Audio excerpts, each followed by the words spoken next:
Ben ritrovati a un nuovo aggiornamento meteo. Sciabolata artica sull'Italia, tempo in nuovo peggioramento sulle nostre regioni, anche con neve fino al piano. Vediamo il dettaglio. Sul Veneto da iniziali condizioni di bel tempo a progressivo aumento della nuvolosità su tutta la regione. Dalla sera precipitazioni che potrebbero assumere carattere nevoso anche in pianura.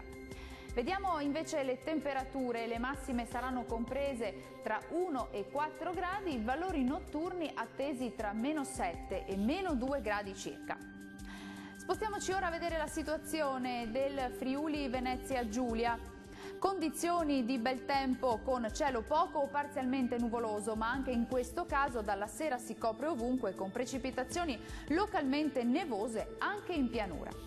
Temperature massime comprese tra 3 e 7 gradi, valori notturni tra -5 e -2 gradi. Concludiamo infine con uno sguardo alla situazione del Trentino Alto Adige. Cielo in prevalenza poco o parzialmente nuvoloso, ma anche in questo caso dal pomeriggio sera peggiora ovunque con nevicate diffuse anche forti nel corso della nottata. Sarà una giornata di ghiaccio ovunque con temperature sotto lo zero per tutto il giorno, massime tra -2 e -3 gradi, minime tra -12 e -9 gradi.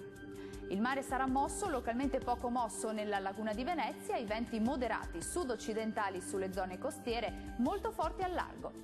Dal meteo per ora è tutto, arrivederci.